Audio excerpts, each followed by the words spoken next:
So the last thing that we're going to do is look at this flower, and I'm going to show you what I mean by those subtle lines. So we're going to use something that's already been drawn on quite a bit here, and you can make it a little smaller. It's not the biggest image in the world. So make it a little smaller. And what I want you to do with me is just paint over it a little bit so you can see what I mean by... So this is an off-white paper. It's kind of a, like a light brown newsprint sort of paper. And it's using really soft blended things, which is super cool. So it's got a lot of dimensionality to it because of that. But what we're going to do is we're going to use small harsh black lines and small harsh white lines to create more dimensionality and texture and detail to the flower. And that's going to show you kind of like how those fine detail lines at the end. And this is what I did in the hair here. These fine detailed black and white lines create so much added, it takes that subtlety away. This is very subtle right now, which is fine. If that's the point of this drawing and that's the outcome of the drawing, that's cool. But anyways, just want to show you, oh my goodness, why do I keep doing that? All right, so if I come in here and I choose, let me go ahead and make this a little bit. This is going to get to the point where it's super pixelated, but that's okay. So I'm going to make it really, really big like that. Let me go ahead and bring my brushes in. Doesn't need to be that big. And then I'm going to choose another layer to go ahead and paint on. So I've got my hard round brush, my good friend, my favorite brush that I use most of the time. And let's go ahead and just go in here and choose a dark black. And let's practice those subtle, broken, very faint lines and see what they can do to a drawing like this. So what I want you to do is just take like where these shadow lines are on the flower, let's say. I want you to go in and I want you to give it some more alignment, make that a little bit bigger. And I know it's super hard to see.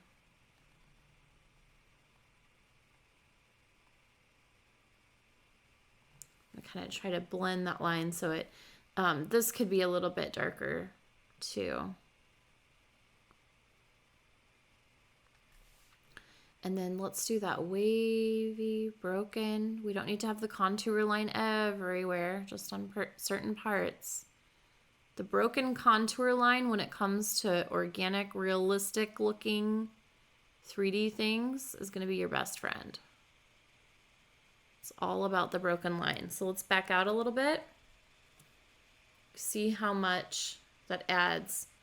It's probably a little bit too stark. It almost kind of flattens it a little bit in a way. But if I come back in with like the soft round, I make it a bit bigger, and I take my opacity down to say like 15%, and I add that in behind it. So I'm making the edge less harsh. It's going to blend it all a little bit better for me.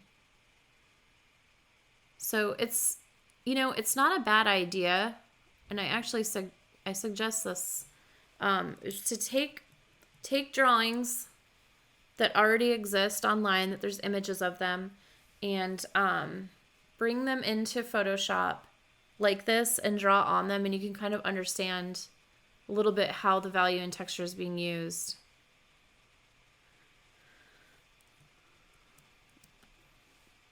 So same with these light areas. So if I go in and choose white, and I've got my really soft, subtle brush at 15% here, I'm going to go ahead and blow it out. Actually, I want to use the soft round. And maybe make it like right around there. And then I can just hit on these parts of the flower petals that I would imagine would be closest to the viewer. So maybe like here and here, kind of the center of this sinking in. Here for sure. How the light's hitting here and here. And this really shows you how this is affecting the drawing because it is that off-white sort of newsprint kind of light brown color. So if you come in here with black and white, you can really understand a little bit. I don't know, drawing on other digital drawings gives you a good understanding of how things are working. So if we back out a little bit, see how much it just punches that flower out. So let me go in. I'm gonna use a much more subtle line this time. So I'll go ahead and go down to black, but I want it to be really, really, really, really thin. In fact, maybe it needs to be more of like a middle gray, like here. And in my opacity, I'll go ahead and bring that up, maybe to like 72%, something like that. So if I just go in here and create the subtlest,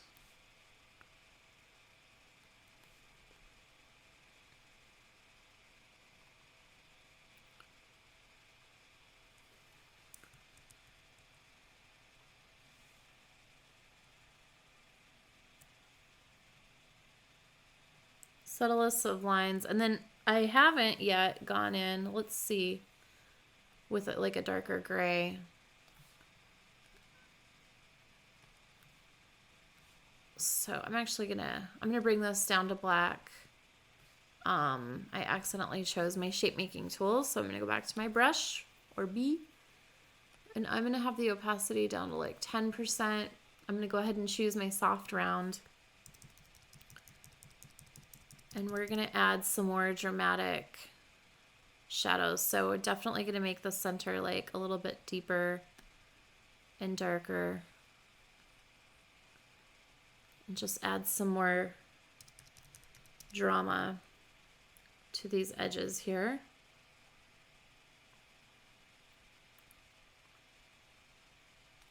So it's like, it is those sharp, tiny details that punch in and out, but mixed with these sweeps of shadow and value. So I want to be careful not to go too dark.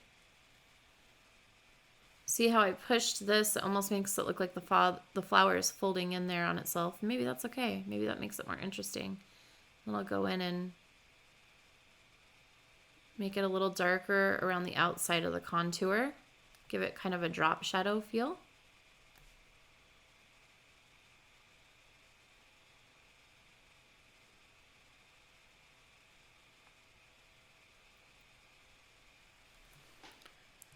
Okay, so if I back that out, look at how much more three-dimensional this looks. Let me just shut that layer off. So that's without it and with it, without, with. So you can see just adding subtle stuff like that creates a lot of dimensionality. So anyways, play around with this, do whatever you want, but use white and black and try to see if you can make it more three-dimensional and more dramatic. So you should turn in, you know, something like this with your fur finished, of course. All you need to do, I would just save this project file for yourself, but you know, just as per usual, go to save a copy.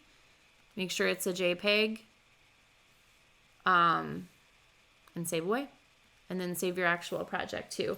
But you'll be just submitting that JPEG at the end of this. So it should look something like that. All right, now I'm not grading you on your ability to draw awesome three-dimensional textures. I'm just grading your ability to go through and try out a bunch of different textures with these exercises here, okay? So as long as you turn in something that resembles this in some capacity and I can see that you made an effort and tried, you're gonna be just fine in terms of grading. I'm just looking that you are able to, you know, go in, use the brushes in different ways to create texture and dimensionality. And then what we'll do is, you know, a more advanced illustration project where you apply these to an animal or a plant and do the best you can to create more of an advanced painting, more advanced painted illustration of, you know, something. Okay, everybody, that's it. Bye.